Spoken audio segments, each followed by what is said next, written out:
Rob and Lizz in the morning. On his radio. Well, I had the surgery on Friday. If you've been following the journey, it's been a rough one. I never thought in my wildest dreams that the word cancer would become personal, and now it has. A couple of weeks ago, or at the beginning of September, I had a symptom that came out of me, and I'm like, what in the world am I seeing right now? Went to the doctor thinking it was a UTI. Come to find out a month later, it's a mass. And when they went in on Friday, they discovered it was a tumor. It was a tumorous mass. And when I got the pathology report in my chart, I haven't talked to the doctor yet, so I should say this. Haven't talked to the doctor yet. But when I read through the report, it was very clear. It's a fancy name called stage PT2, which basically means that the cancer mass that they went to remove, which he said I couldn't get at all, has invaded the muscle wall of the bladder. So it's in the bladder. And as I read, and I shouldn't do that, but I see all the things of getting a new bladder and all these other things. But I tell you, it's a scary word when you think of that. And I'm going to be just good honest with you. I have been all over the place emotionally, especially when I think about my family and wanting to see grandkids grow up and my wife not being alone. And it's just tough. Really tough. But I will tell you the amount of prayer that I've been feeling, and people on Facebook just say by the hundreds, I'm praying for you, means the world. I'm feeling the love. And I heard from Danny Goki and Stephen Curtis Chapman, a producer by the name of Brown Bannister, who's produced all this music, and he went through his own cancer surgery.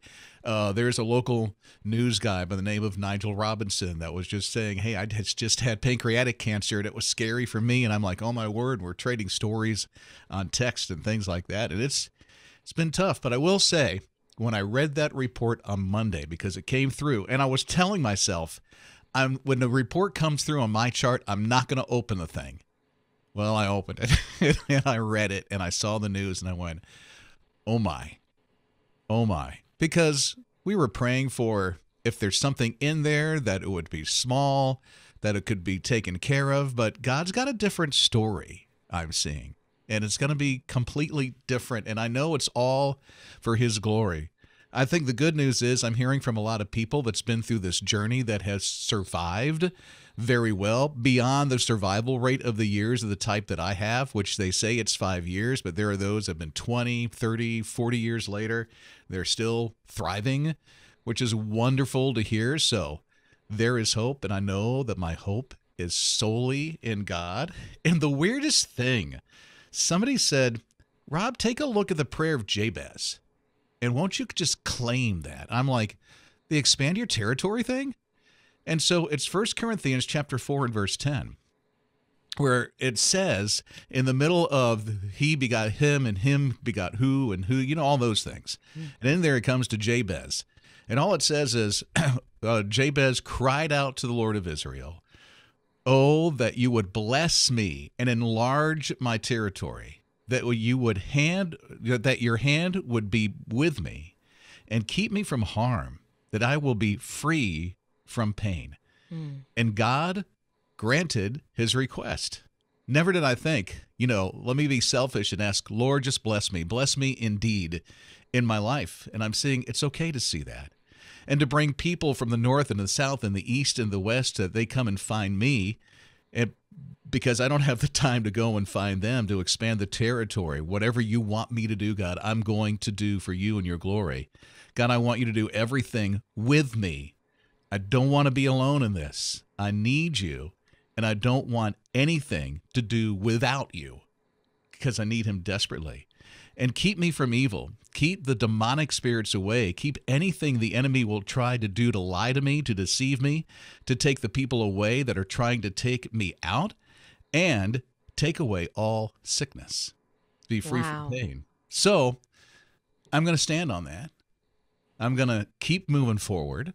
I'm going to be with you as long as I can to encourage you in Christ, because I feel that's what God allowed me to do. I mean, maybe you know my story of long ago when I was a kid, and then I had another health thing not too long ago, having a health journey of being obese and getting fit and doing all these endurance things and kind of got knocked out a couple of years ago, but there's hope. Every morning, my commute takes me from Fountain Inn to North Greenville University. It takes about an hour and a half. And I feel like along my ride, I am sharing time with friends by listening to his radio. It's like a nice warm cup of coffee and a few laughs and some wonderful music. And I just want to thank you all for blessing me each day. Rob, we are praying with you. Thank you for sharing your journey with us so that we know how to pray and know that you're not alone. We're here with you. Rob, we love you and we're praying for you. Oh, thank you. I just want you to know that you are being prayed for. And I just recently found out that I had a brain tumor. And like you, I have been through every emotion possible. And I want you to know that you said something last week that I keep repeating to myself over and over and over again. And that's my God can. My God can do anything. Thank you. Good morning, Rob and Lizz. This is Kitten. Look, Rob, my sister was diagnosed with stage 2 cervical cancer in June of 21. She beat it. She got over it by November. In February of 2022, they found breast cancer, and she got over that too. Honey, with God, you've got this. You'll beat it, no worries. Well, Teresa also texted, and here's what Teresa said. She said, God is using you to bring so many to his kingdom. Fear not. God says, fear not, 365 times in his word. He's speaking peace to you each and every day. And she also said, thank you for sharing your journey, because, when we share the things that we're going through, it encourages others. And then we do come together, and it creates that sense of community. And so you letting us, Rob, into your life just a little bit, the highs, the lows, and everything in between, just knows we are a family. I just wanted to say to Rob and Lizz, love your show. You've been nothing but a blessing to me and my family. To Rob, just always remember that the power and the healing power of God rests in us all, because he lives in us. Tap into that and lay hands on yourself. You have the power through Jesus Christ, who died for us so long ago for this season right now. I love you both with all my heart. Have a blessed day. Good morning, Rob. Just wanted to let you know that me and my family are praying for you. And don't ever forget that Jesus gives a peace that passes all human understanding. And I pray that he gives it to you continually throughout this journey. And that any doubt and any fear, that he just replaces it with prayer and strength and encouragement as you go through all this. My 8-year-old heard your story, and he's praying for you as well. You have a blessed day, Rob. We're thinking about you. Tina texted, and she said, first of all, thank you for sharing your story with us, and thank you for letting us lift you up in prayer. I once heard on his radio, replace what you don't know about the future with what you do know about God. Oh, so true. Yeah. Thank you, Tina, for that reminder, and thank you for all the prayers. I'm so grateful. Rob and Lizz in the morning. On his radio. Here's a guy, his name's Damien. He did something wrong. He broke into somebody's house.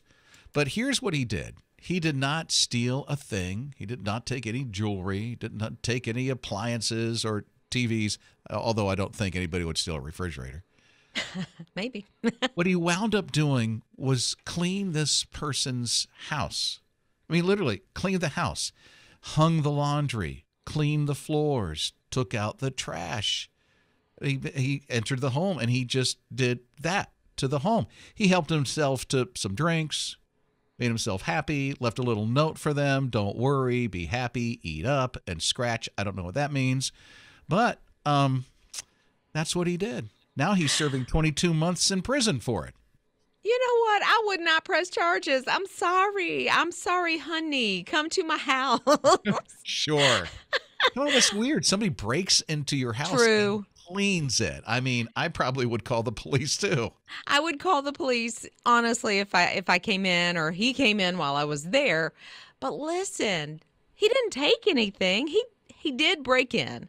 But he did the laundry. He mopped the floor. That's the worst. I do not like to mop the floor. I love it. I know, but I love it once it's done because it's gorgeous and, the house just sparkles. This sounds kind of like Scott. I mean, Scott loves to do the lawn. Could you imagine he just breaks into somebody's lawn in the backyard and mows it? You hear this kind of a lawnmower sound in your backyard. Oh, hey, how's it going? I'm just back here mowing your lawn and trimming up your garden beds for you. I'd bring you a glass of lemonade and say, keep on keeping on. Rob and Lizz in the morning. On His Radio. I'm so grateful that what happened in Florida with Hurricane Milton didn't really do what it was expected to do as far as some of the damage. Now, it's great, and so many people need help. But some of the people that I know, they spared pretty good. I mean, from a tree in the backyard that came down, the floodwaters receded before they even got there because of the way that the south of the storm went. I have family in Clearwater. My son and daughter-in-law live there. We had their kids at our house. They said, we're bringing them to your house and we got to go back. They're police officers, so they both had to work. Actually, my son had to have surgery during the storm. Goodness. It was crazy because he had a blockage and all this stuff. But here's the thing. I was reading about this one nursing home, like an assisted living facility, a whole community, 135 residents that they had to evacuate, and the sheriff's department in Hillsborough was able to get them all out and rescued safely. My mom is in assisted living, and you have all different types of physical ability when you're in an assisted living. So some could probably walk out on their own, get into a rescue boat or, what have you, or even be able to evacuate. But others honestly need a lot more help. And so for them to rescue 135 different people is pretty amazing that they were able to do it. I know. So good. And so, I mean, the leadership and how the sheriff department was able to help the 135 residents of a assisted living facility. That was so good. So it's nice to see a bright spot. Rob and Lizz in the morning. On His Radio. They bought a 20-year-old camper 4 years ago.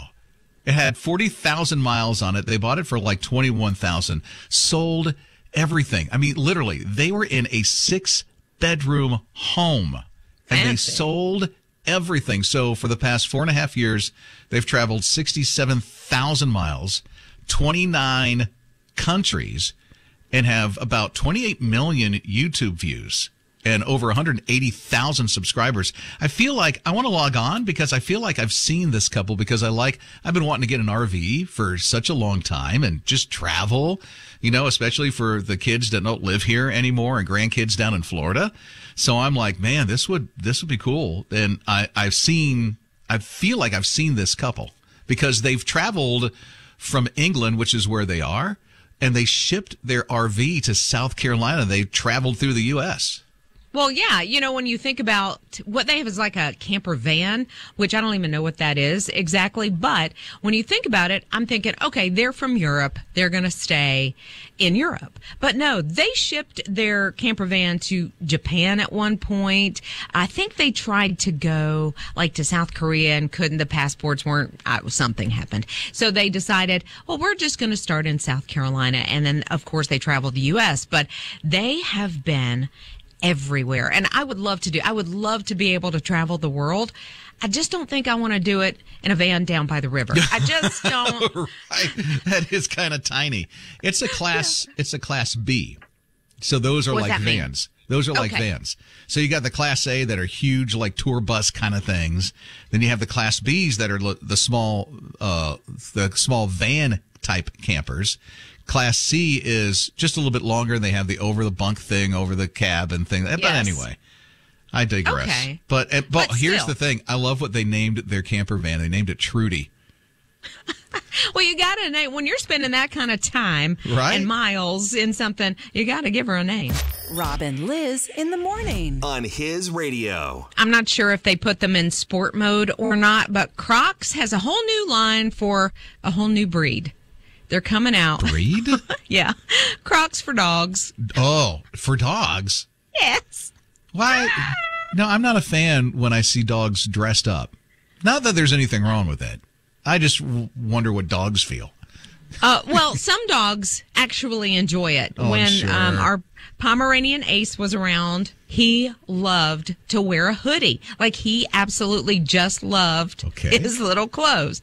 Charlie, our golden doodle, if you put anything on her, she just stands there frozen. Hates it. Absolutely hates it. The shoes and the socks for dogs, to protect their feet, that's a little funny to watch, especially at first when they're kind of lifting their feet like, what are these? I don't know what to do. But Crocs? I don't know how. Yeah, Crocs, I don't know how that's going to work. They're super cute, though. There's one pair that's like Barbie pink, and they're so cute. Come on. No. But cute. I don't know. Does it help the dog? But anyway, it's because we like to dress our Can you see that on a animals up. Great Dane? That's Crocs exactly on a Great Dane? I mean, no. The German Shepherd coming up. Got Crocs on. If they put them in sport mode, that Great Dane is going to win that race. Rob and Lizz in the morning. On His Radio. So Redbox, you probably heard by now, they are no longer. But yet you drive by everywhere and see these red boxes. I think Scott sees one at his pharmacy. I did. I saw one the other day, and I got to thinking, what's going to happen to these now that the company's gone bankrupt? So here's the thing. At all these retailers where you see the red box, the retailer has to get rid of it themselves. What? Yeah, it's going to cost like $500 to dispose them. But some of these red box are like embedded into the concrete, so it will cost even more. Oh no, I never. You would have to thought cut about up the that. you'd have to cut up the concrete and then repave it. So you'd have that sidewalk area. Because a lot of these are, I think the majority of them are in front of like, pharmacies and stuff like that. I see a few at grocery stores, not many. But yeah, I mean. Like Walgreens, CVS, I've seen. In fact, here's the weird thing. I went to Walgreens the other day, and there was a couple standing at the red box looking through it. And I was like, I don't think that works anymore, y'all. But I didn't say anything. But there's some people are like, hey, I'll take it off your hands. They want the red box. What are you going to do with it? I have no idea. Put it in the garage, put it in a basement, have a little relic that's around. Smithsonian Institute could probably use one. Rob and Liz in the morning on uplifting and encouraging His Radio. I don't know if you've ever heard of the historic Hay House in Macon. It's not like the Biltmore, but it's impressive enough, especially during Christmas. They really deck this thing out. So they were going through their storage area, and they noticed on the Christmas tree for this mansion that on top of the tree, there was an owl. The owl was alive. It was a real owl. Somehow got into the storage and is just perched on top of the Christmas tree. He's just trying to be the topper. He's like, you don't need a star, you don't need an angel, you just need the owl. And that's not true. They wound up calling the police, and then the authorities came out. They were able to somehow capture the owl and then unharmed release the owl from the balcony of this historic house. So what happened is the owl didn't go far. It just perched on a magnolia tree. Well, of course, he's like, by look, the mansion. He said, I'm trying to rest. I've been counting all night. Like, come on. I need a little break. Rob and Liz in the morning on uplifting and encouraging His Radio. When Lisa was a little girl, if she bought one book, she bought 10 books. If she bought a little knick-knack for her room, she bought 20 of them. She started out at a very early age collecting things. Well, that turned into, as she got older, hoarding things. So she became a hoarder. Well, now she's reformed. Like, she realized her stuff was starting to take her over, like her life, her house. So now she's helping other people decide what to get rid of. And some of the situations she goes into, very odd things that people want to hang on to. Like, I can imagine. I mean, you watch the show. What is it, on A&E? I think so. No way. People really hang on to that much stuff you can't even move through your home. Well, I think I saw it years ago where somebody, if they ordered pizza or had takeout food, if they didn't finish it, it's not like they would put the leftover in the refrigerator and then, a couple of days later, I haven't eaten it, so they would throw it away. They just kept it in the middle of the living room and the boxes just started stacking, and then they had rats, and it was just, wow. Wow. But Lisa is now helping other people. Like, she goes in, she helps them organize and say, if you haven't worn this, you haven't used this in the last year or two, let's get rid of it. And it's hard to do. It's hard for somebody that is a hoarder to let go of those things. And she understands because she's lived this life and then she was able to get past that. So, I mean, when you find somebody that's going through what you're going through or has gone through it and they've been able to get victory over that thing, it's easier to listen to somebody and hear their words of encouragement and hope. Yeah, especially, like if you have a super organized type A person that comes in to your home and you've been hoarding for 50 years, really hard to listen to that person. Right. But somebody who's reformed, 100%.